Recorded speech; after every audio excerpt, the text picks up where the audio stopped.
in front of the world. Next year, 2026, WrestleMania 42, live from the Superdome.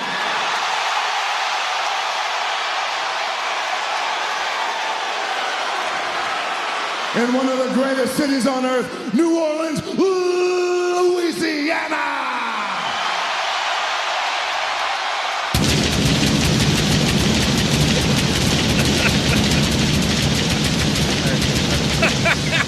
Yeah, we're good. That's enough. Oh, what a way to kick off the show. Aloha, mother fathers. Welcome in another episode of the Side Hustle Wrestling Podcast, of course, broadcasting all across the video and audioverse, wherever you find your podcasts, YouTube for the video side, as well as Facebook, Instagram, TikTok, all that good stuff. And the audio side, Apple Podcasts, Spotify, the iHeartRadio app, Odyssey. We are there for you. Kyle Cornell, Double A, Anthony Alford here with you. A little bit later than normal this week and next week. Some programming updates for you guys. Pete has more important stuff to do, so we won't be able to get it out for us on time. But nevertheless, we're here. In Double A, we got breaking news this week. Yeah, and we're here in Cleveland. And we promise we're here in Cleveland each and every single week. But in particular, Parma, Ohio. We're here every single week. We will not lie to you and say that we're going to bring an event to a city, and it's not here. The Rock, unfulfilled promises once again. I blame The Rock. Yeah, all The Rock's fault. It's 100% his fault. But, yeah, major breaking news, just breaking all of yesterday. Probably by the time this airs tomorrow, we should get word that first off, WrestleMania, which was announced as being in New Orleans, news dropped yesterday that they're no longer doing WrestleMania in New Orleans.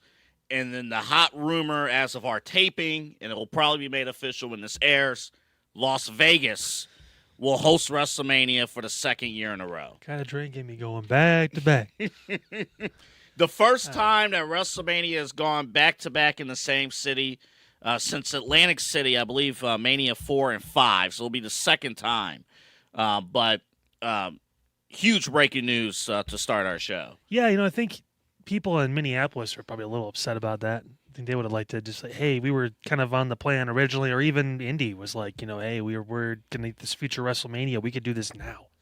Like, I know there's probably scheduling stuff you have to go through, and this is they plan the years ahead for a reason, because it ends up being a full-on week. It's a crazy experience, all that stuff. But I feel bad. We were really excited about the prospects, about maybe trying to get a trip down to New Orleans and work through that, and now it seems like this has been shifted. Apparently, it's going to happen in New Orleans at a later date, but and we'll see. I don't even know if that's true. They're going to go back at some point to New Orleans. I just don't know when. But they kind of pivoted to Money in the Bank down there. Still a big PLE. That's fine.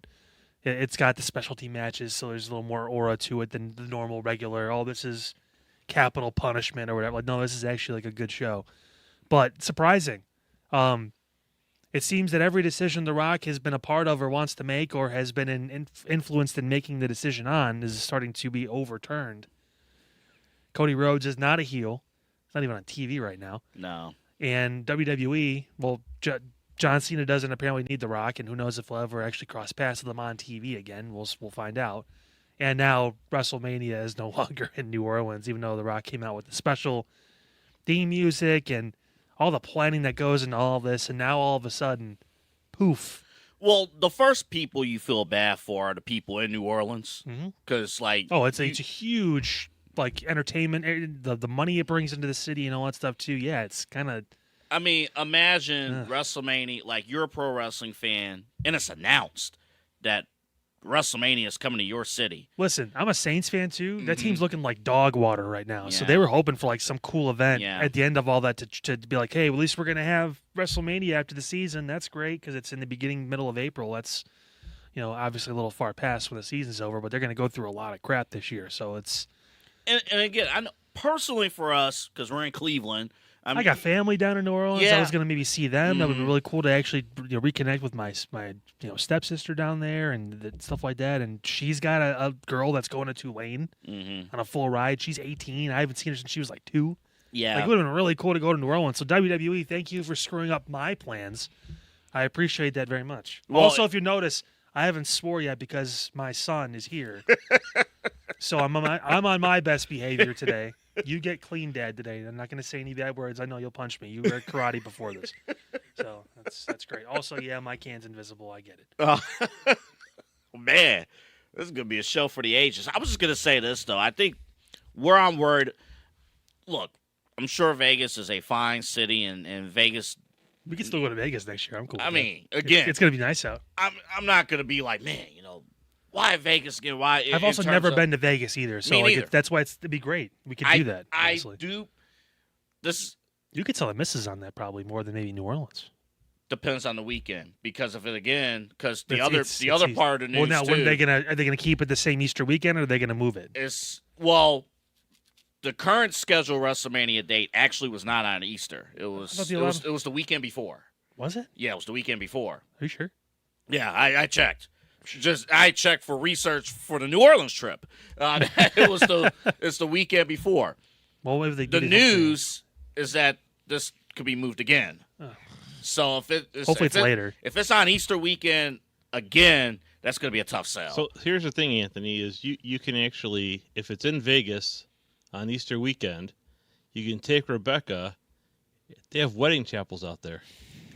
Don't give them. You could just tie everything up in a nice little. I'm sure the person that wants to plan that wedding and make it real extravagant is going to love to say, screw it, let's get married with Elvis. Pete, what? You might have just sealed the last. This might be the last show. To find a new co-host. That might. Yeah, hell no, that ain't happening. Yeah, that's the wrong couple to bring that up. No, that will not. I allow a lot of things. But if my mom is not at this wedding, fire out. That's it. I will say this though, this is a TK. In my view, this feels like a TKO decision. One of the statements that came out locally in New Orleans was that this was, new management, kind of came and kind of dictated things a little bit. So I think here's what's interesting. Let's just say for blanking giggles, I'm using family-friendly language here. Oh. Let's just say TKO announced that WrestleMania will be in Las Vegas 4 out of 6 years. Like, that's the new deal. Like, 4 out, because they still have the commitment to Indianapolis. Like, that's a contract deal. They have to do a WrestleMania. They technically have a commitment to New Orleans. Well, they have a contract with Indy that they have to do WrestleMania when they at announce, some point. When they announce a city, I feel like they have something in paper because they can't just be like, oh, yeah, we're going to be there. Like, they have to talk through it. That's what's suspicious about this, the fact that it was publicly announced. I think it's both sides. There must have been some sort of conflict. Maybe WWE wanted a few certain things. New Orleans couldn't do it, for whatever reason. I don't think it's very malicious or there's going to be this huge, crazy conspiracy story about why it didn't happen this year there or whatever. I mean, they're obviously more than happy to go back to Vegas. It, for all intents and purposes, went well. But and I'll say this too: the other room, I'll take Vegas over some of the other rumors. I think London at some point will get Mania, which is fine. I think Saudi Arabia is probably going to get a Mania at some point. I don't think so. At some point, there's just a lot because TKO. Well, they're going to try the Rumble and see how that goes. And I don't know. TKO. There's just a ton of money on the table that they're not gonna. They don't leave money. So I think at some point, this tells me Saudi Arabia at some point is gonna get WrestleMania. Hopefully a while from now. We'll see. But again, breaking news. We'll keep tabs on this. Just coming on the air. WrestleMania, not in New Orleans. So the logo's ready to go. The set's ready to go for Mania 42. Get it. Just change the one. Yeah. And you're all set. Run it back. They can run it back. Matter of fact, run back the entire card. It will be fine. No, please don't. The Rock's like, I didn't have to go to the first one because I'll be there at the second one. Yeah. Maybe that was the whole point. That was the whole game plan. Maybe that was the game plan. Remember, it's all a work. It's all a work. It's all a story. The whole game plan. Be like Jey Uso.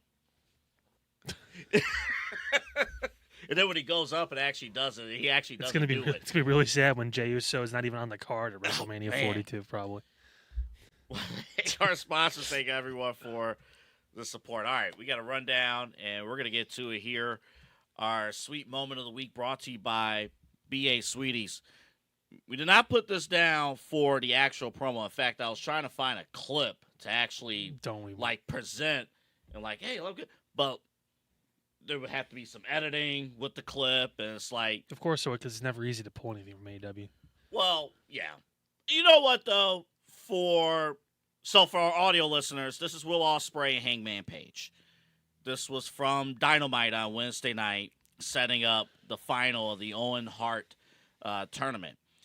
And I like what I saw, because if you were just dropped on this earth, and you never watched pro wrestling, and you never watched AEW a day in your life, what you want out of a segment is you want two guys fully explaining who they are, what their backstory is, why should they win whatever match they're promoting, and why is it important to take the championship away from the person who has it.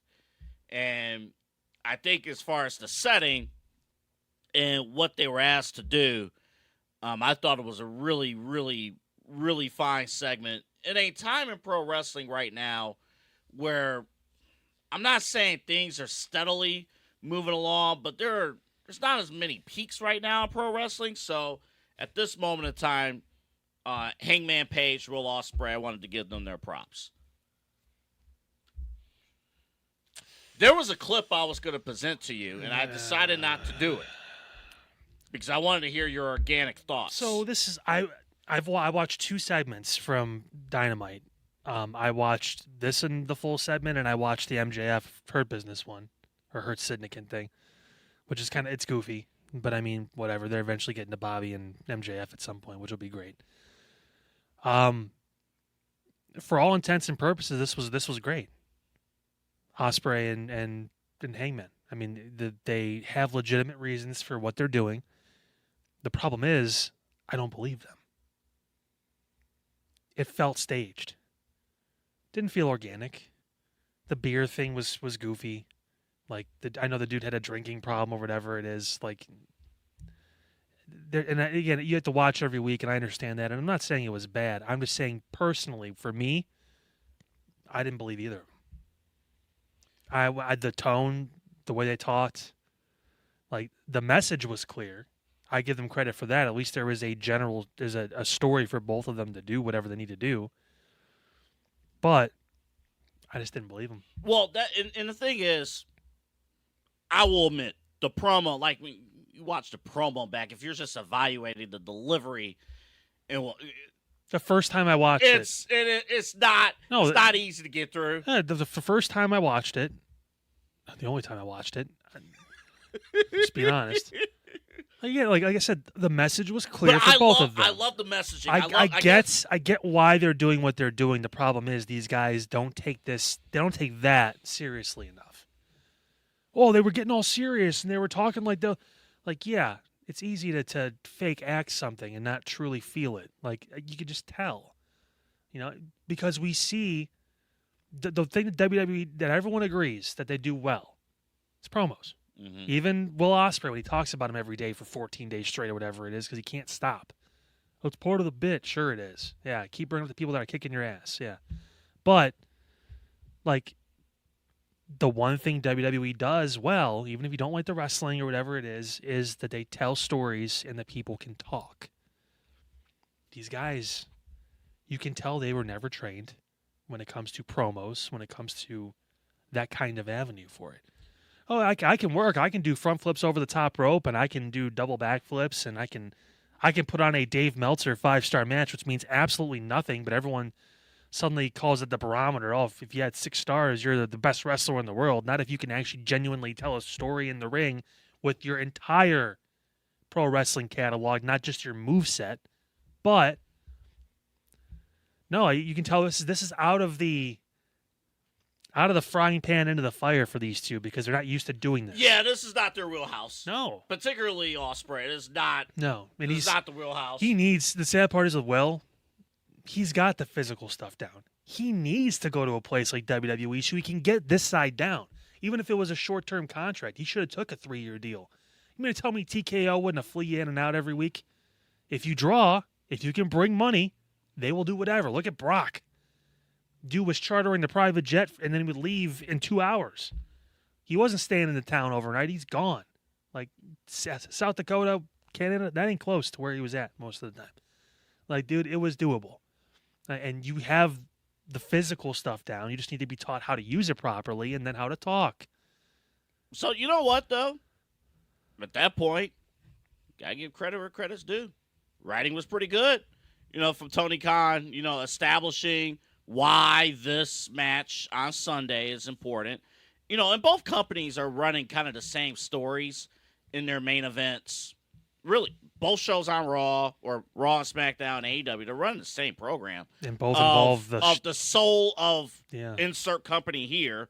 So that's why this is kind of future, all that awkward stuff, to kind of compare. But it is, if you subtly care about the future of AEW and where AEW stands right now, at least coming out of this, you could say, man, either we need Hangman to be on track and he's the one that can beat Moxley, or we need Will Ospreay to the guy who's been, putting AEW on his back to beat Hangman Page and then go on and get the championship title that we have not seen. I mean, the sad part is, the most important thing was a dumb line. The most important championship ball of professional wrestling that you haven't seen in 8 months. Correct. Yeah, totally. It's so important. Well, it's so important it's not even there, right? Well, they needed to say that. Of course they did. Right, right. Which, again, it was a dumb line to put in there. I'm sorry. It's stupid. Well, I like that line just because...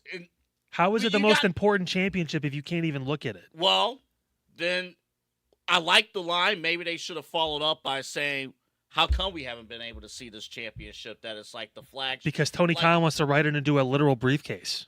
Well, true. But that's where maybe even for room for improvement, the next couple of months, why do you need to see that championship? Why do we fight for this, right? You're still glass half full on it. I'm telling you, they're going to find a way to mess it up. Well, by the way, neither of these two should be in that match at all. It should be Darby. He's the true babyface, and congratulations, you made it to the peak of Everest. I'm happy you brought the AEW flag up there too. It's going to look great in 8 years when it freezes over like the company, but nevertheless, happy he's okay. Happy he made it. We said it was a terrible idea. Still stand by that because you're in your what, 20s, 30s? How old is he? Early 30s? So, I think in his 20s still. Yeah, and you're possibly the biggest babyface in the company, the organic babyface who's been there since the beginning. You've been built up to the point where they put Sting with you. And you're 32. Yeah, so early 30s. Mm-hmm. Still right in the smack dab middle of when his prime's supposed to be, right? He dated Gigi, man. Yeah, he did. For a hot minute. Yeah, Good for him. Whatever. Hey, go ahead. I'm sorry. But she might be back there soon. Who knows? But I mean, no, this is it shouldn't be either one of these two. It should technically be him. He was the one that was built and written to be that person to take it from Moxley. So honestly, don't be surprised.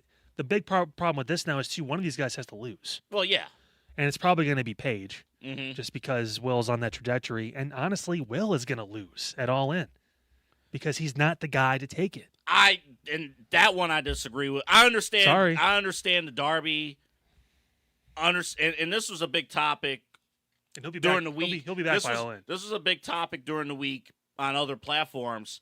Like, should Darby be the one to dethrone Jon Moxley? And I understand what he did with Mount Everest, things like that. And I get it. And the story started with Darby. You're right about the story. It started with Darby. I would say, though, like, where have you been, right? That's at least with Will.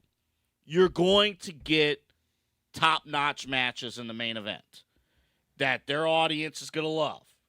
Every single pay-per-view. And that's been one of the many downfalls of the Moxley title run, is that the one thing AEW can hang their hats on is the fact that on pay-per-view and the main event, the wrestling, for the most part, always delivers to their style, and that hasn't been the case with Moxley as the champion.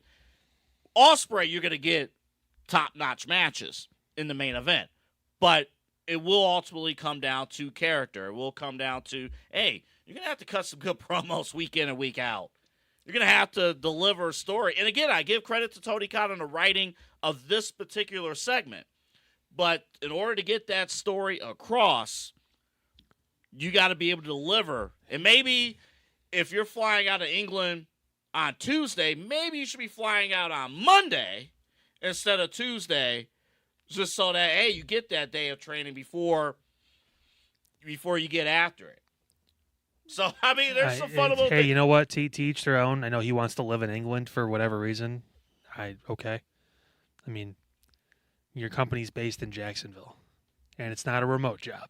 Like, you got to be there. And they tour all across America. They go to England once a year.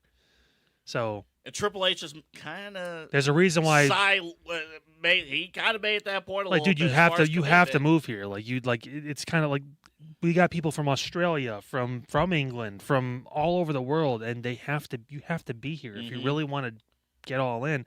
Find a city. Like, imagine Rhea Ripley. Ripley. Do some work. We're gonna pay you a ton of money. Yeah, like, find a city that you love and go there. Rhea Ripley. Hey, I'm in Australia every week, and then flying in Sunday night for Raw, and then flying back out Tuesday. Well, I think morning. the general consensus is mostly Tampa. That's where a lot of them live, I believe, and then Orlando's the other one. Yeah. I mean, it doesn't have to be Florida. Will, if you're a hardcore Democrat, you can find a nicer state that's going to be more. Probably the reason why it felt political. It didn't feel like it was anything, that was that big a deal. He just didn't want. I don't like the politics, so I'm not going to move there. Okay, then I don't know. Move to New York or some shit, or California or something. I don't know, a place where people are more left leaning. Job, man. Well, hey, Tony was willing to bend over backwards and kiss his own butt before, and then kiss his. So I mean, that's great. He hasn't moved the needle for them. The ratings have gone consistently down. I mean, they got the TV contract for 3 years, and if they get it renewed, it will be for the same money or less. Who knows what TNT's even going to look like? What Time Warner's going to look like in 3 years? Because their program is going downhill really quick. They'll be involved in new management. So I mean, hell, I'm going to do it. I'm going to play a clip for you on my phone. I meant to. I was thinking whether or not to send this in. So the clip I'm going to pull up is from Dave Meltzer. I'm going to do it because why? I had to be good today. Why are you doing this? We already have 2 AEW topics on the card today. Don't even pull it up. I don't want to hear it. Look at it. I don't want to look at him. No. Let's look at it. Dude's like 55 and he looks like my 85-year-old grandpa before he passed. Like, for some reason, he has something to be stressed about. Yeah, if I reported the wrong news half the time, too, I'd be really upset with myself. He compared it to... What are you smiling at?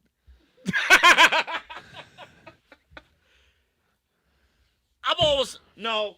Go to the next slide. Yeah, go to the next slide. Don't do it. Talk about something better. Can we see BA Sweeties right now, too? Because I need to see a better visual. I'm sorry. Double A Anthony Alfred here for Sweeties. You know they're for candy, but did you know that they're a major popcorn manufacturer? Their brands are sold in every grocery store in Northeast Ohio. Want to talk about the varieties? They have 30 of them of gourmet popcorn under the Campbell's and All-American brands right here in their industrial kitchen on the Brook Park Road campus. The famous Humphrey popcorn balls and Olympia popcorn is made in Strongsville. Talk about fresh. Stop in at the Brook Park Road store or Sweeties Olympia Treats in Strongsville for the freshest, best-tasting popcorn anywhere.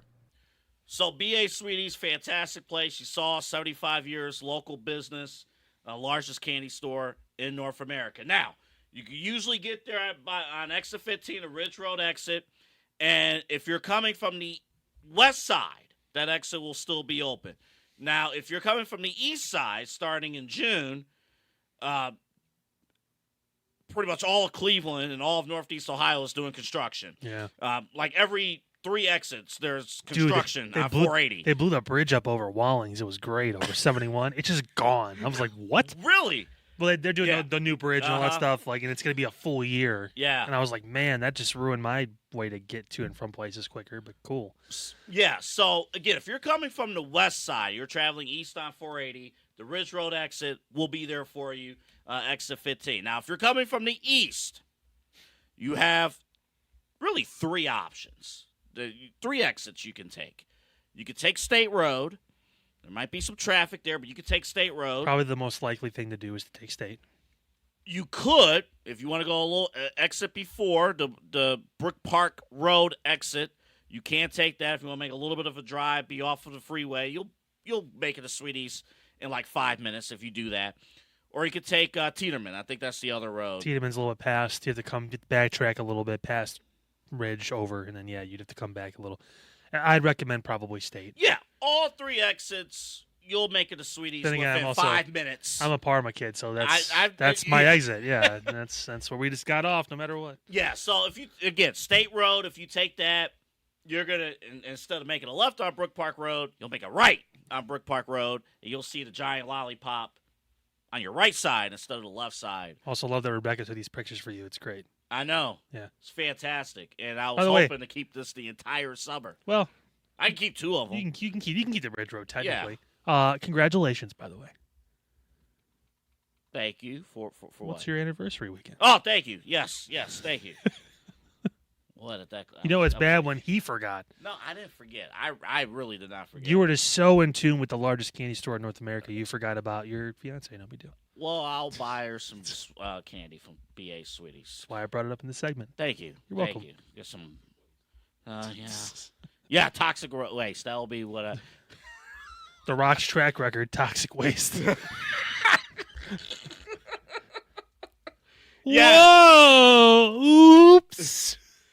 6770 Brook Park Road. That's 6770 Brook Park Road in Cleveland, Ohio. Zip code 44129. Again, it's on the Cleveland side, not on the Parma side, but you'll be right there at BA Sweeties with our guy Tom. It's a really handsome dude in the sunglasses there. There's a semi-handsome guy sitting in the middle, and then there's this weird guy who's got gray hair in the right. You don't see the gray in that shot. Yeah, it's because the lighting was bad. That's not a good thing to brag about, too, because that remote was from October. You don't see the gray. I'm just getting started. It is. I ain't finished yet. It is now May, as of this recording, May 22nd, May 23rd. You would have thought we were in. You weren't climbing Everest with that snow on the top of your head. Man, if Darby did not cut a promo up there, what a big miss. Of course he didn't. He couldn't breathe. It's like 20,000 feet. I'm here. Mox, I'm coming for you. Yeah, do a kickflip off the mountain if you would. Stop it. 6770 Brook Park Road, BA Sweeties. Anytime you watch a Dave Meltzer clip, have candy ready to go. It'll calm you down. Ain't that right, Kyle? Shut up. Respectfully. All right. God, this was half good, half terrible. I'm sorry. So, my favorite promo of the week. Now, we're going to bring you one clip from this because I don't know how the music licensing goes, so we can't play an entire rap concert on our show. I would prefer you not, at least this one. I'm all for rap, but not this So, the night started with Trick Williams, his rap performance. I think Booker T should make more money as the ideal backup singer to any rap. Booker T did a tremendous job with the. There's Beyonce, Booker T's both the others from Destiny's Child. Hey, sometimes you get paid very well to be another. So, Trick did his thing, kind of set things up, and then at the end of the show, Joe Hendry in concert, and let's take a look at a clip of what happened at the end of the show, courtesy of WWE. I've obtained some footage from the good old days of when you were a crappy sidekick to Carmelo Hayes. Trick, I need you to lock it in for me. I am locked in, buddy.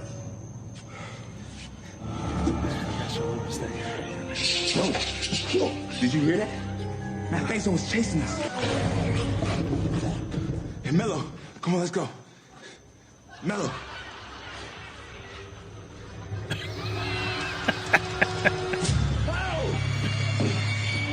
Yeah, it's that fun. It's that fun.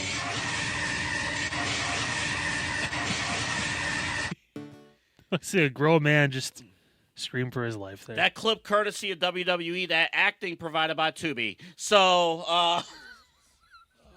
No, I think actually, you know what? He may have genuinely been scared. Probably. You know? Probably. This is the feud I am most interested in all of pro wrestling right now. We're going to watch NXT this weekend. You're inviting people into your home to watch this. The developmental show. Yeah, You're the that third brand. You're that excited. There's The a third brand. Saturday night's main event. We're not having a get together for main event. No. No, it's and also it's probably because we're off on Monday, but that's neither here nor there. But yeah, I mean this was half amazing. This is what he does. He's entertainment. And I watched his full interview with Chris Van Vliet again recently, where he talked to him about like how he was talking to guys like Randy and John Cena and all that, and trying to figure out his style and how to make it work with everyone instead of trying to, copy their styles in matches and all that, and kind of in programs or whatever. And he's really found a niche in what he's doing and how he's working. Mm-hmm. His matches, his qualities are getting better. I mean, this is great. Trick, buddy. What do you got to say about Hollywood Trick? My God. Choose your words carefully. It's Hollywood Trick you're talking about. Told you should have came out with a cowboy hat. It would have been perfect. Like that was his avenue in. Like it would have been, because then of course, guess who did it? R-Truth put out a country song, and it freaking slaps. It's great. Yeah, he did. Because Truth got some vocals on him, but you want to talk about people who should have had a rap battle? R-Truth and Cena. Well, that could be tonight. This feud could carry over into Money in the Bank. It's only a few weeks away, but yeah, no, Trick, dude, stick to your, the Hollywood stuff, man. Don't try and cross over on Hollywood Records. Just hang out on on the Walk of Fame, listen, man. Listen, if he ended up on Tubi Records, okay. God, listen. I don't know why you're stuck on Tubi, but it sounds about right. Tubi Records. With that acting, yes. Dude, it was Tubi Records. It was rough. It should be there. It was rough, and I love hip hop. I love rap and all that stuff too. Some people just don't have it. Like, I'm not a big fan of Swerve either in his rapping, and I don't like this. So here's the thing. So ultimately, though, I think obviously this did its job. It's the second week in a row that I'm not interested in it. I know, and we'll get to that in a second. Yeah, I'm just saying the second week in a row that this element has featured these two. Yeah. And that's saying something again coming from the developmental brand, and it shows the impact that these two have made. Let me first start with Joe Hendry. He could have very well easily stuck with the gimmick and coasted with the gimmick. And we've seen people in the past stick with the gimmick and not develop further, right? So he could have had the whole say his name, he appears, do the whole face, look at the camera, and that's it. You want to know how I knew that this guy is legitimately like the most over character in NXT? They didn't even televise his entrance, and I was not upset. I'm not even joking about that. Like, the top thing about his act is the entrance, and they didn't even show it on TV. They just cut like, all right, music's playing, he's ready to go, and I was excited to see and hear what he had to say and hear how it all played out. So again, it shows you, even as a character, how much he has developed over the last year. Yeah. And then we're not even talking about the in-ring side of things. Now, again, Sunday will be a big test in front of a WWE audience, how he's going to do in the ring against Trick Williams. And again, big deal on his part too. With Trick, we have talked a few times over the last couple of months that Trick, this is new territory for him. I don't know if he's officially a heel or not, but in this feud, he's playing one. So now, how much depth is he able to expand in storytelling as somebody who doesn't like this guy? Are they going to be the main event? I would not mind if it is. I don't know if they're going to go with Oba versus Miles as the main event, or if they're going to give him this. I'm not sure. Maybe Stephanie and Jordan. I mean, there's a couple matches that you could be like, yeah, you know what, that makes sense. This is the match I'm most interested in. But this is the match that, yeah, most people have talked about, and that's always been like the rule of thumb. Whatever is the hottest feud should headline the show. I mean, for as awesome a story as, Miles is it Miles Bourne, I think is his full name? Yeah. The Randy Orton light is much. I see he's like a cross between Randy Orton and Maven, It can go one or two ways. I know, and it depends on the week. He's It depends on the day. he's gonna burn the hell out, and it's gonna be bad, or he's gonna burn in his light, and then he's gonna get a new theme song. It could be either or. Audio Slave will record something, and we'll be moving up. But like I don't know. This you're right. I mean, even despite Trick, it's so bad. You just can't get past the Hollywood Trick rap. No, it was terrible. The rap was bad, but the feud is great. These two have great chemistry together. When they talked last week, I believed them. Mm-hmm. They have the training and they know what they're talking about. It's not, you can be emotional in your promo, that's great. But it kind of goes back to what I was talking about with Hangman and with Ospreay.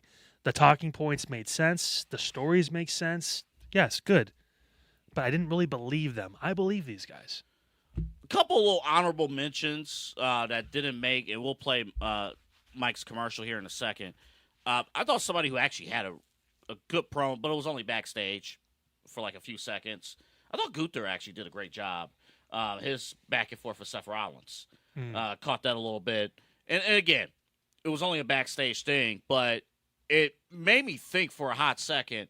And I know they're not going to go down this path, but we were disappointed in Gunther only because the world title didn't matter. And now it's a little different. Now you have people going after the world championship, and it made me think for a hot second, man, what if Gunther is like the babyface world champion? And again, I'm not advocating for them to go this route, but I love watching him and hearing him stand up to Seth Rollins. And Seth Rollins saying, it won't be a mistake. You're going to be a target. And Gunther saying, I can't wait. And it's just like confidence. I love that. He's going to have confidence, but he's got to show growth. Mm-hmm. That's the thing with Roman that kind of got him stuck because he didn't, when he came back, there was no, I've learned from my mistakes. Like Gunther has to acknowledge that he messed up with the bill with Jay. Mm-hmm. He didn't consider him a threat. Yeah. Multiple times. He went too far with Jimmy, all that stuff. Like he has to acknowledge his shortcomings. Sammy from WrestleMania 2 years ago. Yep. He's got to be able to acknowledge that he made mistakes. Can he allow himself to let the fans in if they were ever to go the babyface route? Let the fans in, him as a character, like, hey, I'm going to stand up and be your champion, but I need to make sure that I don't. It's one of the reasons why you have monster heels is eventually to turn them faces so you make money. Mm-hmm. And they have an opportunity to do that with him. He's shown he can hold his own a little bit now in the promo. He can get some things out there. It depends who's champ. Yeah. If Seth is champ, yeah, I could see it. Mm-hmm. If Braun was champ at some point, yeah, you could see, Gunther, okay, I need to get people on my side here because this is going to be a tall task, whatever. So, I mean, yeah, I don't know. But back to this. Yeah, I mean, they deliver every week. Joe delivers every week, whether it's in the ring or it's a promo. We're counting the days until he's officially with WWE full time. I'm sure it will happen as soon as the fall when TNA's contract is up. Maybe. You know what was crazy though? Maybe by Royal Rumble. I don't know. Well, how good this feud is going, I'm actually not counting the days. I'm saying that as a compliment because I'm enjoying this feud right now to a point. And like you can tell, this is only like step one. They're both ready though. They they're both need to be on Raw or SmackDown. Well, true, but I'm enjoying the moment right now. And you can tell these guys are too. Yeah. And we're going to talk later in the show. There's a ton of wrestling this weekend, as Kyle mentioned. We'll talk later in the show. Not necessarily predictions, but like where this is going to go. Because this is honestly, and we talked about this yesterday, it's kind of hard to predict who's going to actually win this match. I don't know. Where do you go with the TNA World Championship? How does that involve the NXT TNA partnership? So we'll talk about that a little bit later in the show. But my favorite promo of the week, at least the Joe Hendry concert. Hey, country, rap. I don't know where I was going with that. I do know that if you are looking for fantastic insurance, you go to this guy right here, Mike Fabert from State Farm. And in fact, he talked to us. Here's what he had to say about why you should sign up and get the insurance. What should fans who might be watching you here in Cleveland for the first time, hey, they look you up on the website, on the app, they call you, what should they expect? Yeah, I mean, first off, between me and my team, you're going to get one of us. If you want to deal directly with the man, you're more than welcome to. I don't mind. I love working with customers because I look at it this way. I have a lot of good life experience financially. I've said 12 years of banking. I've got now 2.5 years of insurance. I have a lot of money and just kind of life and financial stuff knowledge. So that's what I look to do, is to truly help people get from that point A to point B financially. It's not about just, saving money on auto insurance, sure, but if I can kind of turn that into a better discussion, really help people understand what actually insurance does, why it's important, because it's not a tangible. I joke when I leave that I lock the office door so no one steals all the insurance, but there's not just insurance laying around. So like there's just it's kind of a mystery kind of component in people's lives that they think is a scam and all the different things you hear.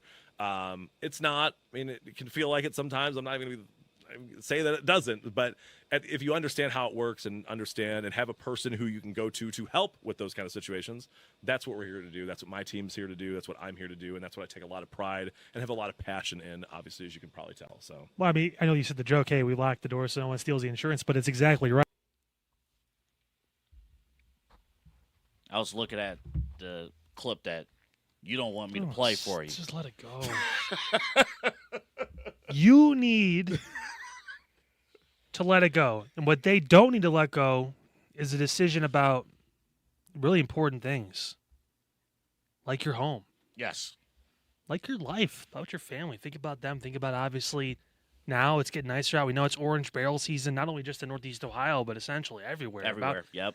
Taking a look at your car insurance and seeing what that looks like, what your deductible is, what you have as far as what's covered, how deep your coverage goes. Mike from State Farm, Mike Fabert, can help you with all of that. You want to know what I noticed too, as far as all this driving and stuff and the change of weather? Like it's May 22nd, May 23rd, and I'm wearing a jacket. It's great. Potholes, and you don't even see it, like with the rain and everything, and with the I prefer roast beef. Oh, you said pothole, so they said pot roast. Oh yeah, roast beef is pretty good. How about a steak? Steak in the air fryer. Man, dog. It's good. So it's a low-key life hack. It's actually really good. It is. It's actually really good. But you know what's not good? Potholes. That's what I was trying to say. And hitting... You made a 7-year-old laugh. Congratulations. Your vehicle going over a pothole, you got to have good insurance to cover that. And Mike Fabert from State Farm, again, is going to help you get with your auto insurance. You can go to his website, myfabertagent.com. And you can create a request a personalized quote. Yeah, it could be anything. We even found out more about pet insurance last week. That was something we just had no idea. It's cat and dog, so you can't get your iguana covered or whatever it is. I know you're really bummed out about that. Got a 9-foot iguana in your apartment that no one knows about. Yeah, to get rid of it. You got rid of Clarice? Yeah, it was a tough week. That's a damn shame. I thought maybe it just shed, but I guess not. Yeah. Tough week at the apartment. Well, you know what? We got through it. Yeah. And Mike can help you get through it, too. Again, myfavoriteagent.com. The phone number for audio listeners, 216-932-6900, 216-932-6900.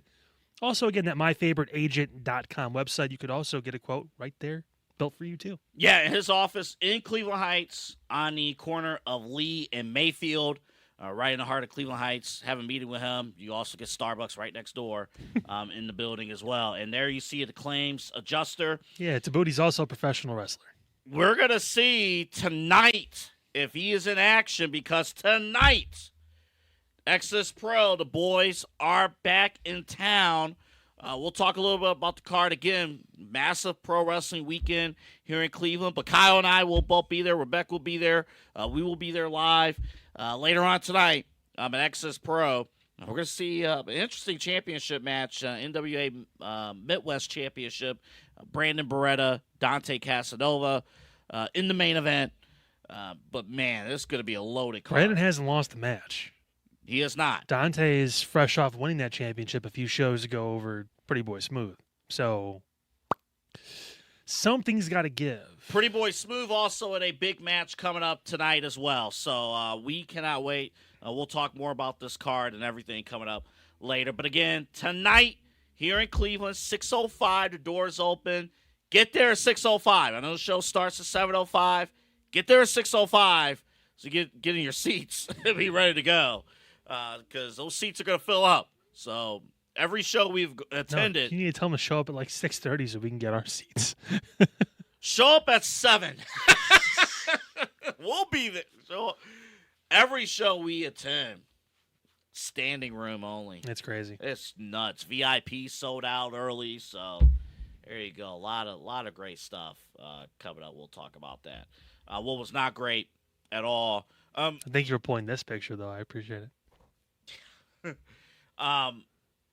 Zoey Stark, just Joey. no. Yeah, Z's are hard to. Yeah, the Z's. She's Yeah. like, I broke my knee in half. The guy from the podcast said my name kind of wonky. Well, here's what's interesting. So, the injury obviously sucks, and we'll talk about the ramifications of it. So, leading in, you know how they show, like, here's what's coming up next, right? Yeah. So they show saying, her returning, which was great. They show her. Mm-hmm. Mild reaction, but she's back. There wasn't a lot of hype for it. Yeah, yeah. And also, you got to think who else is in the match. Like, Yeah. when Stark- Rhea's in the match, Yeah. she's going to. Then they show Stark, nothing. Uh-huh. And then they show Ripley. Whoa. Yeah. Crazy reaction. And then they go to commercial. And Zoe was in this match to take the pin. Mm-hmm. Yeah. So it's. yeah, and then when Rhea came out, and we've been talking these last few weeks, the crowds have been unbelievable. Like they was in Greenville, South Carolina on Monday, Mm-hmm. and I'm not gonna say like maybe maybe it's piped. I don't think so. No. She got a rock star type entrance, Rhea Ripley. WWE's also started to run slightly smaller venues. Mm-hmm. They're not. They still go to like the arenas and stuff like that for some of the bigger shows or whatever it is. But like Greenville, South Carolina, doesn't have a 20,000 seat stadium or seat arena. I think it was like maybe 11 or 12,000. Mm-hmm. They still sell that out. I mean, it gets Yeah. pretty damn close. But I mean, like it's still a bunch of people there. But they've also calibrated a little bit. Some of the smaller towns they work. Obviously, we can't get a huge arena, and we probably wouldn't be able to sell out a 20,000 seat arena in Greenville, South Carolina. But fans in the South are freaking crazy. So, And so's the Midwest. Yeah. They did those shows in Omaha and Mhm. I forgot where else they did the show. But we could yeah, just stay on this if we wanted. We didn't have to move to see Pete clicked off. but of it. this That's- injury, first of all, There we go. Attaboy. I'm I'm just enjoying the view. Obviously, no knee injury is good. and No. You wish for a speed. And, boy, that alone could be a career ender. But when you think about her group was already released, not getting a reaction. Stark was not getting a reaction that, and she's not on Raw every week. So you get these opportunities. We got to Her be job was probably, you're right, her Yeah, job well, was probably to take the pin. be a star in your role, right? Yeah, make sure you get what we needed to get done, accomplished, and take the pin from Rhea probably, and make Kyrie look good and all that stuff. I think the bigger issue with this is that, again, Kyrie missed the spot. She went to the wrong side of the ring. And you heard, there's a clip. You hear her yelling. You hear Stark. Yeah. You can hear her saying, Kyrie, turn around. Yeah. But it was too late. And you feel bad all the way around. And the tough part, in the tough conversation that you have, it's a knee injury. TKO is in. I'm not saying they're in the business where they're not making money. It's a bad look if they release her right now. They won't. They'll keep terrible her. look, and They'll not keep gonna her do that. through. She may even return, but don't be surprised if it's an ACL, which I'm pretty sure it is. It's a 9-month injury, and she's already rehabbed from it once before. She'll come back from it, but she'll have a couple months, and then they'll release her. I mean, that's just Yeah. And also, this is the wrong time too, from a standpoint of the women's division is unbelievable. Yeah. And you've got Roxanne coming up now, Julia on SmackDown. It's only going to be more when people like Stephanie Vaquer and everyone comes up. Spots for people like Zoey Stark aren't going to be there. Someone who's been given opportunities with Trish, with these people to kind of branch through and try to get over with what they've been giving her, and she really hasn't gotten that reaction. And it's been tough too because she was. If you talked a few years ago, she was looked at as the next emerging star. Yeah, She got every rub that you could imagine. He started with Trish. Told you the other day, she is probably the best finisher I've seen, maybe besides Soul Ruka. Mm. The Soul Snatcher thing where she flips off the That's turnbuckle, right. that thing is sick. Yeah. Because I'm any sort of inverted RKO or whatever it is, I lose my mind. But like, That's how I feel about like when Penta hits the Canadian Destroyer. Like, I react to it like it's the first time he's hit that move every time that he does it. It's crazy. You stand up and everyone stays seated because they don't want to make you feel bad. Yeah, I get that, yeah, 100%. thanks. But I mean, I wish her the best. I hope she can get healthy. But I mean, this is just the timing is unfortunate because this was her chance really in this stretch now to be able to, okay, you're going to be by yourself. You're going to get matches kind of like this. Can you kind of organically get some people on your side to get some momentum for you to stay? And that's the other thing too. And she knows that. Like if she knows, you know, like, hey, if you're cutting 2 out of 3 people in a group and you're still there, then you know there's obviously they still see potential. something They in see you. something. Yeah, right. You know, but man, this is where, and we're not here to talk about mental health or anything like that. But this is where it really kicks in because she knows better than any of us. She knows what's at stake, and she knows now, like all of a sudden, the decision is not in her hands anymore. But I'd say that having gone through what she did before with the surgery, like this is not her first time with a serious knee injury. So I think mentally she's been through this already. Mm-hmm. So going through the rehab is not going to be new. No, but it's just the timing. The timing sucks, but at the same point, she's already had to cross that hurdle before. So I trust she'll be able to get through that. It's going to be on the other side. If you get an opportunity, you've got to make it count because there may not be very many after when you get back from this. So real quick, I want to get your thoughts. So after the injury, the match continued. Mm-hmm. How impressed? I thought it was very impressive. Now all of a sudden you're doing a match on the fly, and for Rhea, she's doing it with someone that hasn't been there in what 2-3 months, whatever it's been since December. Yeah, so longer. Shoot, almost 6 months. Someone who obviously there's a language barrier too. So it's you never really know when they're calling matches. I mean, they've been trained enough to know certain words, whatever, too. So I'm sure they get through it. But like it's not like Rhea's wrestling live out there, and you can just have a conversation or talk through it or whatever it is, or you can kind of get in a hold and work through. It's a little bit more difficult there. The size difference too and all that. Kyrie's not very stature wise big enough to really work with Rhea. She's got to be more. Her role in this match is probably more of a hit and move. Yep. Not a one-on-one, me and Rhea, first match back, take the pin.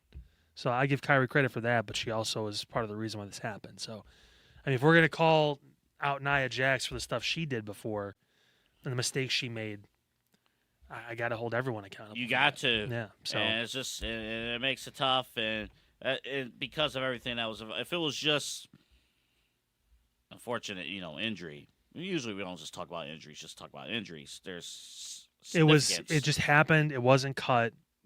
It was there. We saw it live. You heard her like shrieking. Mm-hmm. Saw the video of the guy carrying her backstage, like legit picking her up and carrying her, like cradling, like it's. And Stark did offer a response or tweeted a response yesterday, thanking the fans, all the support and whatnot, and could be a blessing.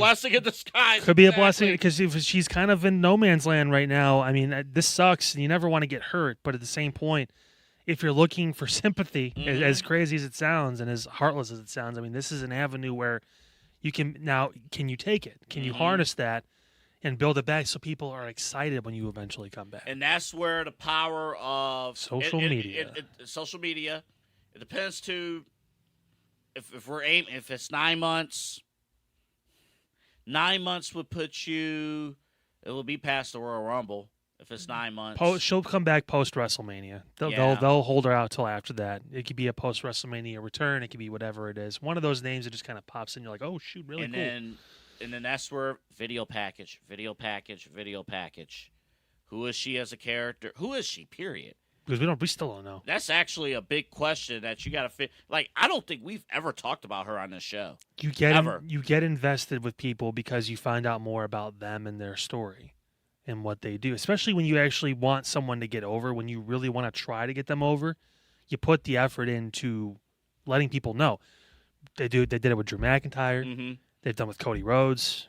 They did it with Roman. Has there been a wrestler that we have never talked about on this show in WWE? Like, I think this is episode 73. We're in the 70s, yeah. Santos.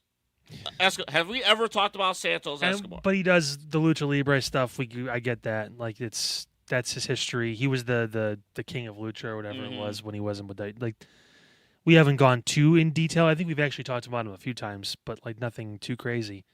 Shinsuke, we haven't talked about too much. No. Yeah, no. No. I know your fiance would love for us to talk more about LA Knight, but he's kind of where he is. And he lost.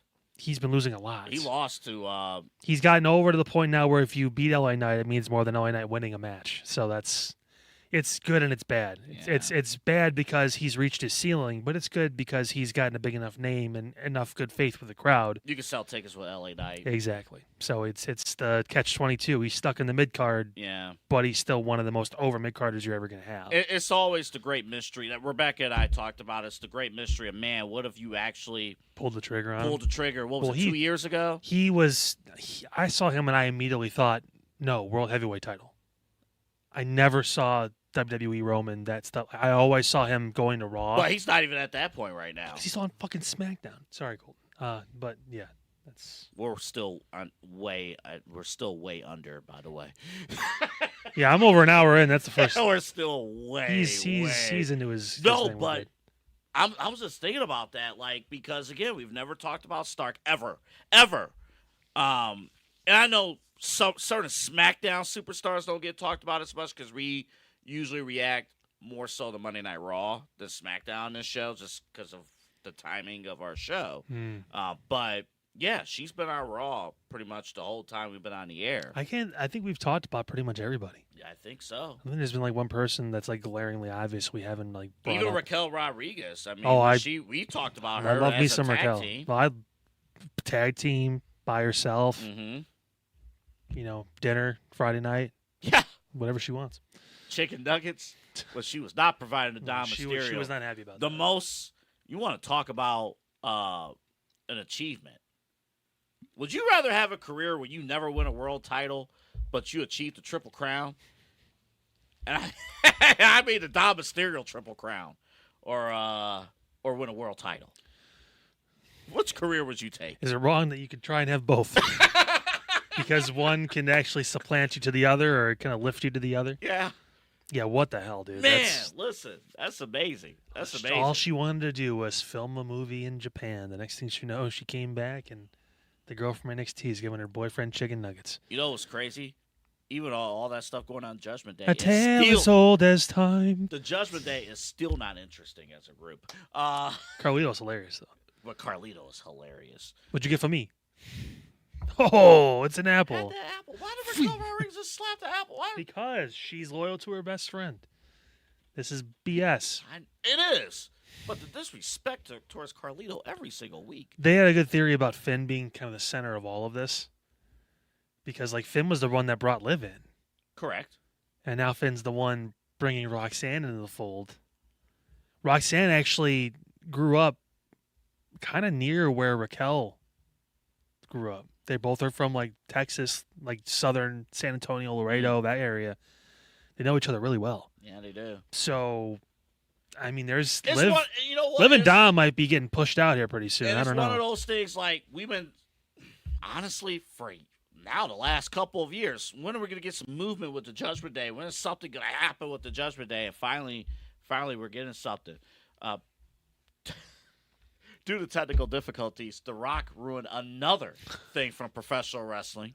And he took AEW Collision off the air to show his movie. Can The Rock do anything right? He did. He took AEW Collision off the air to show his movie. And his movie's trash. So that's all you need to know. You know the story if you were at home on Saturday night. I can't believe we're doing 2 AEW topics in one show. You know the story. To be and fair, I can't swear. To be fair, this segment was your idea. Yeah, I didn't bring up the other stuff. You did. Yeah. So AEW Collision. So the show last week, I believe during the playoffs, they've been taping Collision on Thursday. They taped Collision again last night. Yeah, they go through the next day, or they go live sometimes on Thursdays. Yeah, too, live on Thursday. All kidding aside, I think a Wednesday, Thursday lineup for AEW week to week is actually smart. It's the 2 days that they don't have any competition. Yeah, I think it's actually smart. I think you're wasting things on Saturday.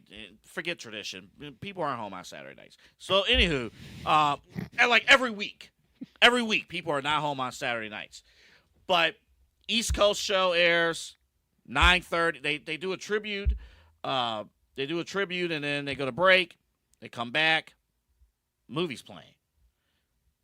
Tony Khan tweets, "Hey, we had a transmission issue, or the show had something happened.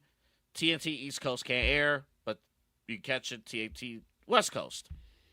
West Coast show airs 9:30. TNT West Coast can't air the show. It'll be on Max.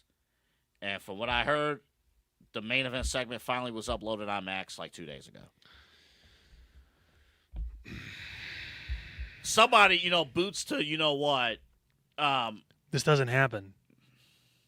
And people again, there's no one else to compare it to because no one else has the TV contracts. They're on national television every week. They're on international streaming, whatever. Than WWE.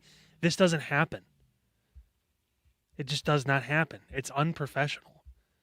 It's one thing for the stream or the feed to go out for a few minutes or whatever it is, technical difficulties. It's a half hour of a 2-hour show gone. That might have been taped. That was, yeah, it's honestly, it's insane to me how this happened. It's literally insane. It's Bush League. It's awful. It's the minor of the minor leagues. This is low A ball. And if I'm a talent that was supposed to be in that main I'm event pissed. segment, I'm blowing a gasket. Like if I'm a talent, period. Yeah. Like we just I do lost a all that half work. hour of the show up. I do all that work, and you don't. Stuff doesn't air. No, because AEW works only like 1 or 2 days a week. So there's no house shows. There's no this is it. This is all the time they get to go on the air and do. And if anyone has any freaking pride over there, and actually wants to put on a good show, I'm terribly upset about this. And again, let's be fair about it. AEW Collision has. It's not to say where it was when CM Punk was on AEW Collision. But can you imagine? They still get a couple 100,000 people that watch it. If CM Punk was still at AEW. Oh, my God. On Collision. Can you imagine what he would have done with that? Man. He may have actually fought Jack Perry. He probably would have after he fought Tony. Or whichever Turner executive he has to go through. Like, this cannot happen. And if it's a complete TNT issue, then Tony Khan... Way to hit your wagon to a dying product at that point, Then Tony Khan needs to... Get out from under them. He needs to...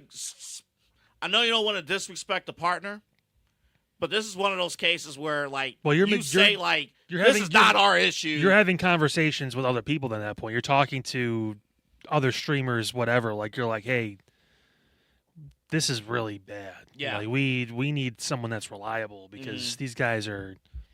They're if we're nickel and diming, they're throwing us around different spots. We're getting our show cut by a half hour for no reason. Like, we can't. You got a warm pop there. I brought one. You're stuck. Aw. You know what's crazy? You'll be fine. It's too late anyway. You know what's crazy? Could have got another pop, but Tony Khan said nope. Or the TNT said nope. Off the air. No more. Just bring it. The Rock said bring it. I try to keep Tony Khan out of my personal life. Because it's bad enough he's already on my show. Twice today. Twice. God. All right, still to come. This weekend in pro wrestling. Feels like this week in baseball. Well, the Guardians closed the gap on the Tigers. No. Maybe. We'll see. They're doing well so far as of this taping. A lot of wrestling coming up this weekend. We'll talk about it. And time permitting rapid fire. But first, a word from our sponsors. Tom, do you know where everything is here in the store? No. Okay. In a general idea, I do, but I can't tell you how many times my office is on the floor of the store, Right. and my door is always open. All our managers' doors are always open if they're there. So if any customer has a question or whatever, if they can't find an employee, stock guy or whatever on the floor, they can just, hey, where's this at? So I can't tell you how many times a customer would come in and say, can you tell me where sugar-free candy is? And I'll say 12N. No, I say no, 12S. Yeah. Okay, thank you. And it says it's right down. Go down this way because you're in aisle 7 now. 5 more aisles or whatever.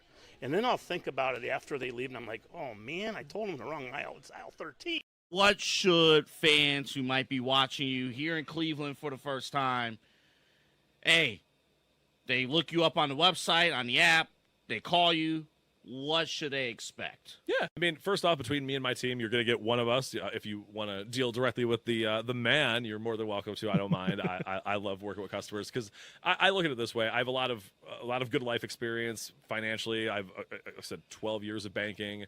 I've got now 2.5 years of insurance. I have a lot of money and just kind of life and financial stuff knowledge. So that's what I look to do, is to truly help people get from that point A to point B financially. It's not about just, saving money on auto insurance, sure, but if I can kind of turn that into a better discussion, really help people understand what actually insurance does, why it's important, because it's not a tangible. I joke when I leave that I lock the office door so no one steals all the insurance, but there's not just insurance laying around. So there's just it's kind of a mystery kind of component in people's lives that they think is a scam and all the different things you hear. It's not. It can feel like it sometimes. I'm not even going to say that it doesn't, but if you understand how it works and have a person who you can go to help with those kind of situations, that's what we're here to do. That's what my team's here to do. That's what I'm here to do, and that's what I take a lot of pride and have a lot of passion in, obviously, as you can probably tell. So, Well, I know you said the joke, hey, we lock the door so no one steals the insurance, but it's exactly right. Small business owners are superheroes, but nowadays running your business means doing so inside your shop and on social media. That's why you should make Omega Video Marketing your sidekick. With a decade of content creation experience, I create dynamic, informative, and fun videos for your specific social needs that will increase brand awareness, get you more followers, and keep your social pages and websites current and fresh.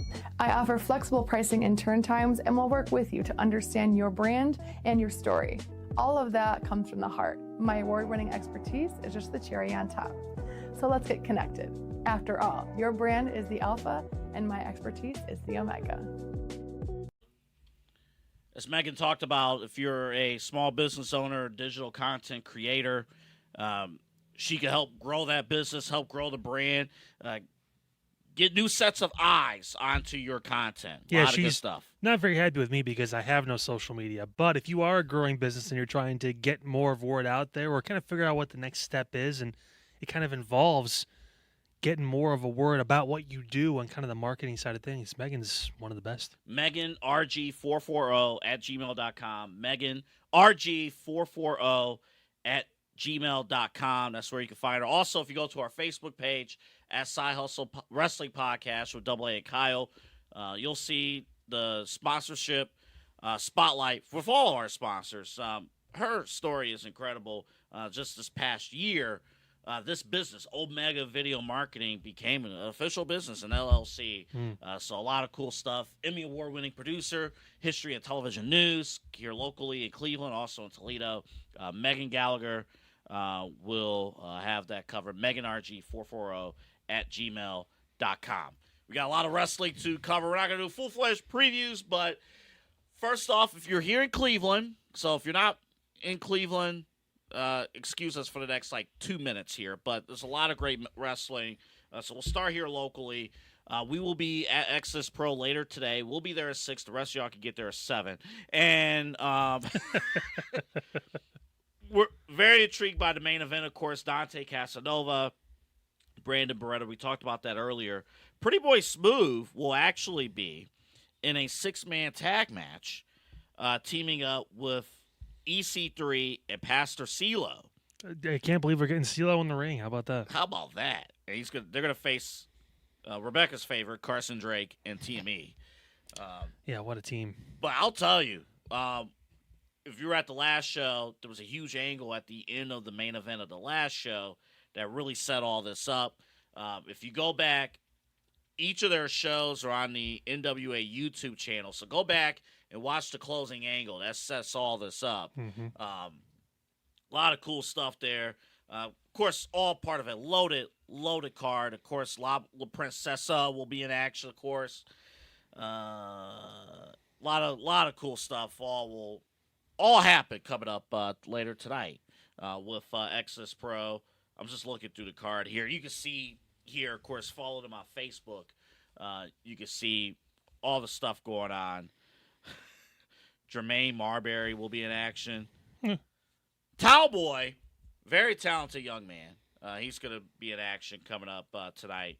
Very, very talented. A lot of speed with him. Very athletic. So, again, tomorrow stars in action, Exodus Pro here locally. Check them out every time. And, they don't pay us anything like that every time. Great shows. They fly. I mean, honestly, too, the main event, Dante Casanova and Brandon Beretta, those are two names that you're probably going to hear not only in NWA, but maybe one day both will be in one of those major promotions. You talk about the WWEs, AEWs, even TNAs, whatever it is. These names, like I remember when Trey Miguel was working indies in Cleveland. Mm-hmm. Like he was kind of just hanging out. Yeah. And now he's part of the Rascals. He was on TNA. He's worked his way in NXT now too, and doing some stuff over there. Like it's crazy. You see a guy even like train with them a little bit, then all of a sudden they're there. I mean, this is where you catch them now. So you can really find out more about them and get invested. So when they do get to the next level, it's like you have a whole other reason to care about this thing. Absolutely insane. A lot of great starts. Again, the show starts tonight at 7:05. And Double A will get a leash put on him by La Princesa, and she'll walk him around because he's officially put in the application to be her new Pedro. Tiffany, cool. We don't have to do all that. We don't need to do Buy all the that. dog treats. We don't need to do all that. Make sure you like the taste, though, because you're going to be eating the dog treats. So if you're going to buy them, get like the bacon flavored or something like that, or make it, your boy bacon loves bits, bacon. Bacon bits, that kind of thing. Yeah, bacon bits. Big show coming up tonight. Now, tomorrow. Not so big show coming up tomorrow. Saturday's main event. I'll still watch it because I have no choice, but kind of have to because they're gonna divulge most likely the third person to join Paul and those guys. It may end up being Sammy. We'll see what happens. Could be Cross. I mean, they've been holding out on this dude for a minute. Could be. I mean, his reactions. We talked about it yesterday. I watched his entrance to main event, and the crowd got louder for him than they did for most people, maybe besides Rhea. And this is not Saturday night's main event. This is the main WWE event. main event, like their Wednesday show, whatever it was. That's like on social media or whatever it is. It's not even like that big. Like he's getting great reactions now. The crowd's getting behind him.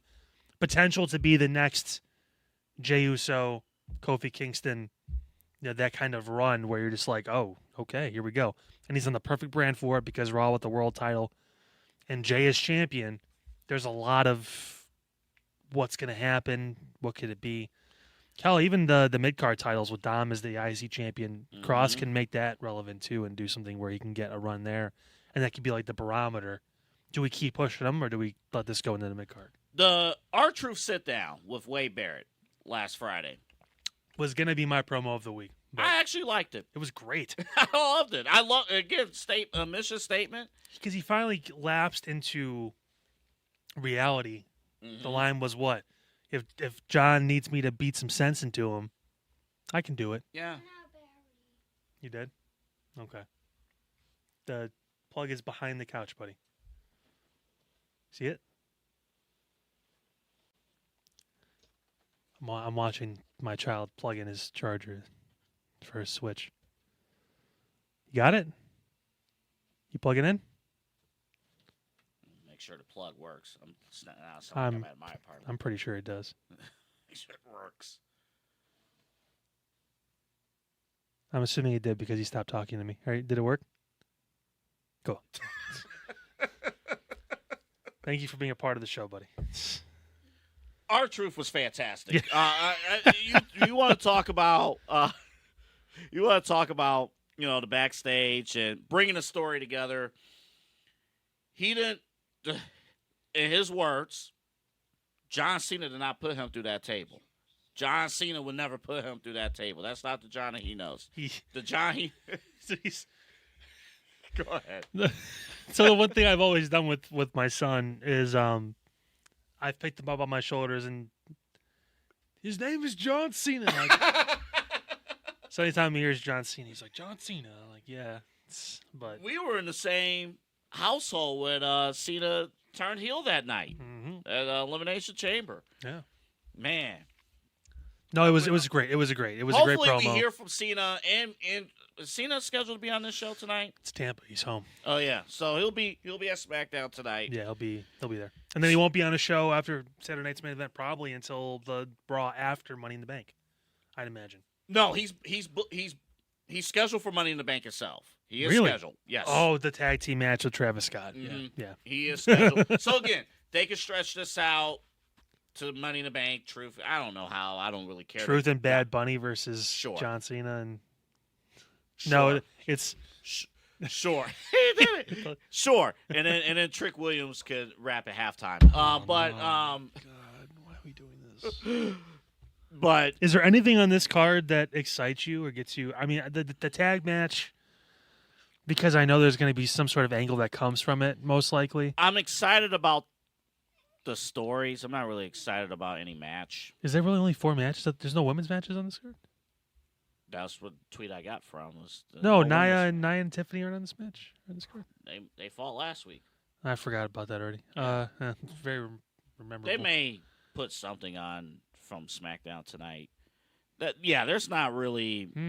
I'm not excited at all about Priest and McIntyre. You know, it's going to be the match will be fine. It's a cage match. Yeah, there's really no. Well, I guess it's only 2 hours. Yeah, and then Logan Paul. You're gonna let him breathe a little bit. Yeah. I'm intrigued by Uso and Logan Paul for the reasons we talked about last week. Yeah. In terms of... And people love that, by the way. They're like, oh, Jey Uso, a 15-year veteran in the business, can't lead a match, apparently. Yeah, it's bullshit. Dude, it's TikTok. Everyone has a comment. That's fine. This is a test. You know, Logan Paul... Jey can lead the match. But the point was not about Jey can't lead a match. No blank. Jey can lead a match. The point was, can Jey lead a great in-ring performance with Logan Paul? Because we've talked about every Logan Paul match has been up against somebody who can put up a great match. Mm-hmm. You know, from AJ Styles to Ricochet, to Roman Reigns and others, LA Knight. Cody Rhodes. So everyone has, when you talk about Jey Uso, you love his character, you love the entrance, you love everything that he's been doing as world champion, but you don't mention the in-ring. And now it's kind of, hey, how much has Logan Paul learned? That was the point. It wasn't you idiots out there on TikTok. It wasn't about whether or not Jey Uso couldn't lead an effing match. No crap, he could lead a match. Get an hour and a half in, and then he starts to lose it. My goodness. Freaking idiot. And that was the other thing that ruined the AEW thing for a hot second. Like, if you go to a wrestling show, you're there to be a part of a show. You're not there just to be a supporting cast member. If you want to be a supporting cast member, train in the ring and actually be a part of the show. Not offer some fat guy comment about whether or not an angle is good or not. Like, no, actually participate and watch the show. Man, idiots. I don't know where that came from, but all right. Great show Saturday. It's going to be great. Sunday. And again, we talked before.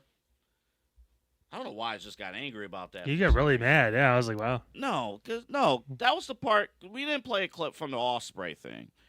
And part of it was because certain fans go to wrestling shows to be superstars of their own and not to actually watch the product. And it's like, dude, if you don't like AEW, don't pay a ticket to go. I don't. And to your credit, you don't. Hell, I don't even watch it. You don't even watch it. But if you don't like AEW, don't pay a ticket to go and then crap over the people you're watching. Just don't go. Same with WWE. Don't pay a ticket And then I'm not gonna tell people how to spend their money. Do whatever you want, but I just think it's funny. it's stupid. Yeah. This card is actually really intriguing. NXT up and down, but we talked about the TNA Championship. Where do you go with this? With the TNA Championship? You say you don't know. Honestly, I have to see it to believe it that they would give the TNA title to a WWE superstar. I cannot picture a world where Trick wins that match. Or, like, there could be some screwy stuff that happens that leads to Joe retaining the title. There could be a disqualification, whatever. But, like, I just can't see Trick walking away clean with that world title. I just can't. Oh, I don't see a world where it's clean. But he hasn't cheated. Like, that's the thing. Like, he's been heel and he's at the Attitude, but he still hasn't crossed that line yet. And even with this, like, I honestly just don't know. And I think Joe wins by disqualification. Well, or Trick could win the match by disqualification, but he won't win the title. Something to pay attention to on Sunday. Where is this match placed? Right? So it won't be the main event. If it's not the main event, if it's somewhere other than the main event. If the TNA World Title was main eventing at WWE show, and the WWE star wins it, that company must be bent over backwards for WWE at this point. Wow, I'll tell you what. No, I don't. But I like to see this feud continue beyond Sunday. I think it'll be the first match. Mm-hmm. I think there probably has been an internal struggle between the top two matches there.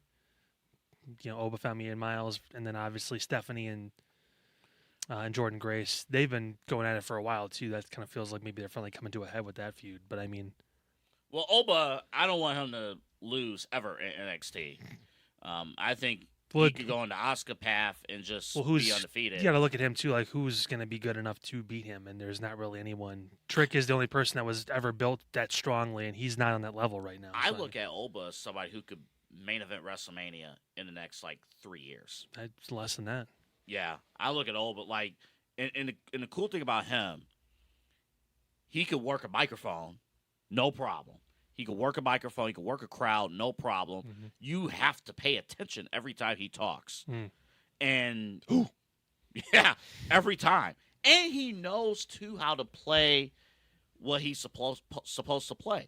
Like, even when the crowd cheers for him, he still knows how to turn the crowd back against him. And that's his job right now. He's not really a heel. I mean, he's the problem is he's going up against a guy that's such a... It's one of those stories. It's like that story. Mm-hmm. It's like, he's the deaf wrestler who's made it to this point. So Oba's not technically a bad guy, but he also, part of his gimmick is the unabrasive or very abrasive confidence of knowing his gimmick is he's the ruler of NXT. Like I'm better than everybody. Like, and he has no reason to assume he's not. He's walked through all the people in NXT to this point. So Jordan Grace, man. This is where timing kind of might hurt a little bit because this was later in the year. I think Jordan Grace, she would be the successor to Stephanie Vaquer. We have not heard anything about this draft, and I would like to imagine if they had options, someone would pick Stephanie Vaquer because she may be besides Rhea the most over women's wrestler in the world right now. That being said, I mean I could see Jordan winning that match and then Stephanie moving on. She was given the option when she signed to go to the main roster. And she said no. She wanted to learn WWE style, and she wanted to do it at the Performance Center. She wanted to get her feet wet there first. She's been, 6 months? 8 months? Maybe almost a year? NXT? It's time. Julia already left. Julia went up there. Yeah. She's got a built-in feud on SmackDown. Can I give you a feud that if Stephanie did move up, that would immediately put her in contention to be like a superstar, like she will be when she moves up. But can I give you a few where it's definitive? Put her up against Charlotte. Put her up against Charlotte Flair. Mm-mm. And I say Charlotte Flair because obviously Charlotte is a name, and where it gets tricky, everyone will boo Charlotte no matter what. And Stephanie, you establish her right off the rip as a top flight babyface, so you put her over. You put Stephanie over. I think unfortunately the track record, and we've talked about this, is not good for people facing Charlotte because the builds are shit. And the matches are also bad if your name isn't Rhea Ripley. So I hesitate. I understand, but there are names like Becky Lynch, Bayley. There are other names But out there. those two are going to be busy. Maybe Those two are plans busy. can always change. I understand. Liv that. Morgan's around. Liv's going to be busy. The mid card title. Who's Liv going to fight now? Roxanne. She's okay, busy. well, whatever. Then that's Who's the mid card champions? Lyra and who's Zelina? Get that title off of Zelina and put it on Stephanie or something like that. Then and make her run the mid card for a while until some people open up. What's Tiffany doing? Hopefully not wrestling Nia Jax anymore. Put Tiffany and Stephanie together. That'd be fun. But Tiffany's next feud right now is against Jade. Is it? At the moment, maybe. I mean, you got Charlotte and Jade's going to be the thing for Evolution too, right? That's the main event level match. You're talking but we about. still got that's like 6 weeks away. July. 7 weeks. Yeah, something like well, that. Well, immediately, I don't know. I mean, Stephanie feels like maybe more mid card. That could be a thing. Another new person comes in, and Naomi you can trust her in that feud. Yeah, she can take losses to someone like Stephanie and not really hurt her gimmick. It can kind of dive her deeper in. Naomi's in a position right now. She can take an L anywhere, and she'll be fine. We talked through it. There we go. See, it's why we work together so well. I'm still going with Charlotte, but you want to bury Stephanie before she starts. No, she's not going to get buried. That's the weird thing about Charlotte. Through all her faults, she's still a name. She's got to be used somehow. That's the tough part. Yeah, have her go with someone else who is established and as over as she's ever going to be in Alexa Bliss. Well, and let's see where that story goes, too, right now. Because those two are going to lock horns, and I imagine there'll eventually be some sort of partnership there. Or it will result in the Wyatt Six thing coming full circle. I don't know. Whenever they come back. Oh, look, a card I don't care about. So far, when I've invited people about, NXT and Double or Nothing are competing against each other. Who cares? Nobody has brought up that, maybe we should order AEW. No, I'm good. No, because then I have to help chip in for that, and I already bought tickets for Exodus. That's money I actually enjoy spending, not this. So, yeah. Anything on this card? Anything that you're just like, man. Again, the men's match between Ospreay and Paige is the main event. I feel bad one of them has to lose. I'm going to feel real bad when they both end up losing at the end of all this, and Darby is the one that actually gets the job done. I'm telling you it's going to happen. I don't think it's a good idea. Tony Khan doesn't make that kind of special accommodation for someone unless he thinks they're going to be that person. Tony Khan is a fanboy. I know. Tony Khan is a Darby Allin fanboy. I just don't. He let his top babyface leave for 3 months to climb a mountain. I understand. He's winning the world title from Jon Moxley. I don't think he also is a big Jon Moxley mark. He will keep that title on Jon because he thinks it's best for business. He has said recently this has been the best work Jon's ever done, which is not true. I understand. I understand. I just don't. It's not a good idea. I just don't. I'm not disagreeing with you. I know. I'm just saying. You got to think like Tony. No, I understand that. Which is a nightmare. I'm saying I'm reacting to how we believe and how Tony is thinking, and I've heard others mention this as the ideal path. I don't think it's a good idea. If Will Ospreay and Jon Moxley if they meet at AEW All In Texas, their WrestleMania, and Moxley wins the match, and you go with the Sting like Blackout and Darby comes out and they have the face-off, I don't think that's enough at that moment. I just think the timing of that. I think Darby will be back before All In. That's in July. It's July 12th. Yeah, there was talk about him possibly almost being back for this. So would that be a triple threat match? Now, if you work that into a triple threat, I'm not advocating for a triple threat. I think it should be a one-on-one match. But if it somehow turns into a triple threat, then there's a different conversation. Yeah. And then at that point, okay, maybe Darby should win the championship. The smart thing to say is, Will's going to win this match. Sorry, I'm getting indigestion when I think about AEW. And he's going to win an All In, and he'll have his match. Diarrhea. He'll have his match with MJF in London, most likely. That's because, again, they like to burn stuff out quick. So, I mean, that'll be how that goes. And then Will's going to be a babyface champion with no direction. So maybe they'll turn him heel. I have no idea. Tag team that the Hurt Syndicate's facing? The Sons of Texas? I don't care. No, so that's Dustin Rhodes and Yeah, Sammy I know Guevara. that's Dustin. Who else is that? Sammy Guevara. Boy, he's fallen off. He hasn't been on TV. Wasn't he one of the pillars we talked about last year of AEW? It's amazing how 2 of those pillars aren't really ever on TV anymore. He finally made it back to a card. That's great when he's not getting suspended. The other guy, who knows? Do we know what happened to Jack Perry? Is he even? Don't know, don't care. He's a healthy scratch. I mean, Boy, talk about a misfire. MJF has been booked. You got rid of CM Punk for that guy. He's been booked into his own coffin at this point. And again, the Hurt Syndicate stuff is good because we know we're going to get Bobby Lashley versus MJF, which I'm excited for. And then who is the 4th one? Darby, who's now currently descending the mountain. If the plan you laid out works, the pillar of AEW, one of the pillars, there you go, right? And then MJF is still in the mix somehow. Ospreay's like, I'm the whole building, bruv. I'm not a pillar, I'm a building. Who knows? We try to be pot because again, I don't know. Anywho, the one thing I have for rapid fire, there are rumblings that SmackDown will remain 3 hours. No. I'm saying no because I'm speaking this into existence.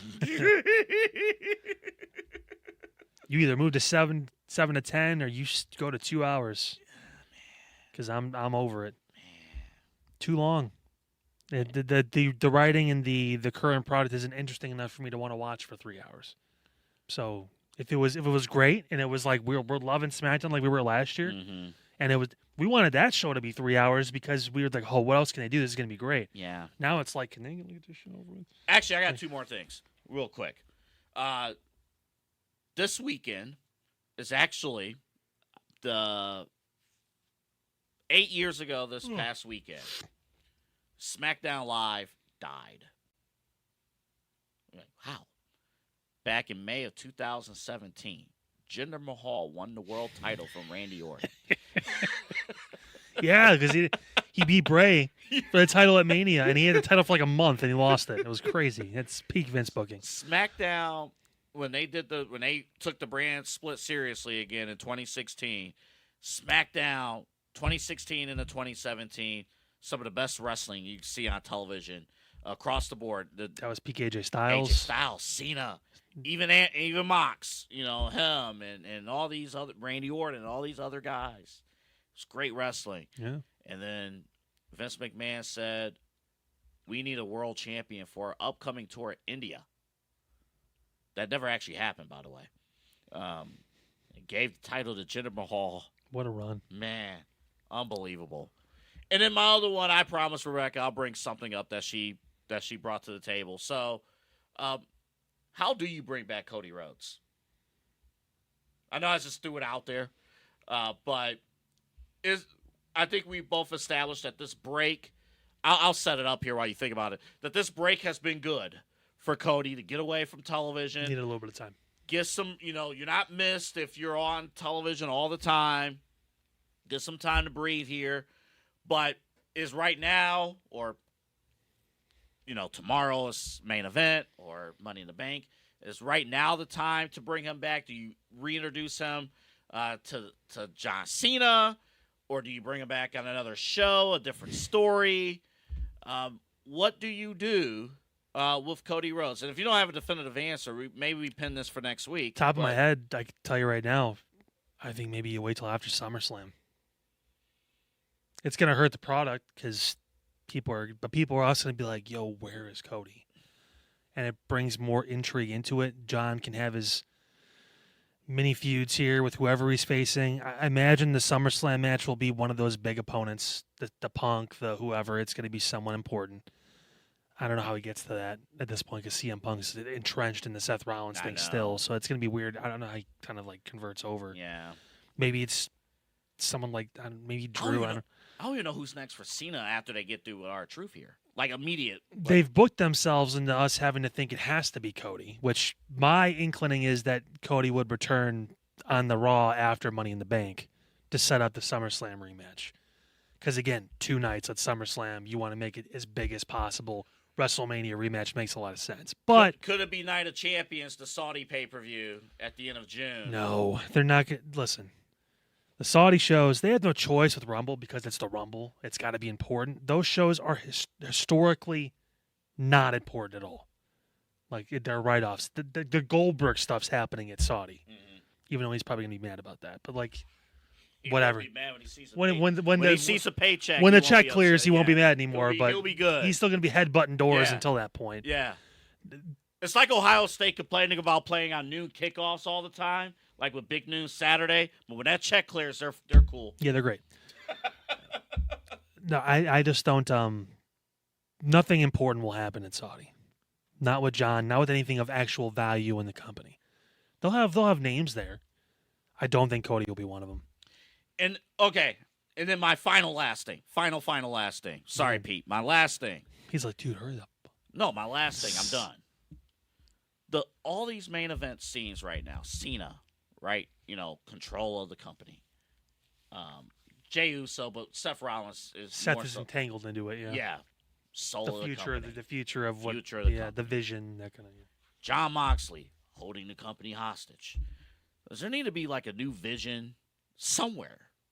Any one of these main event scenes, as far as like what the purpose of the main championship is, or is this fine? Is this like the whole point of having the world title is to show that you have control over and power and status over your show? But it seems to me like the main event scenes on the three major shows, NXT the exception, it seems like it's the same story. Almost. Well, NXT's the same too because Obafemi has a stranglehold on that division. There's no one that can really hold a candle to him right now.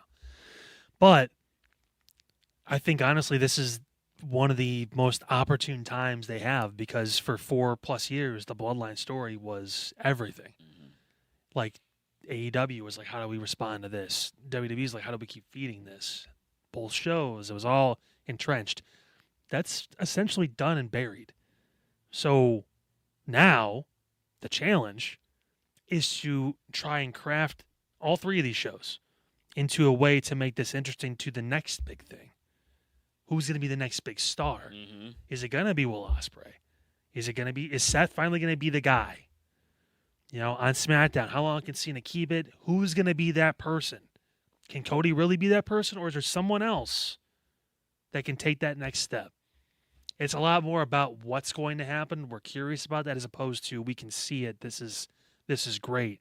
Now it's more like, what are they going to do to make this great?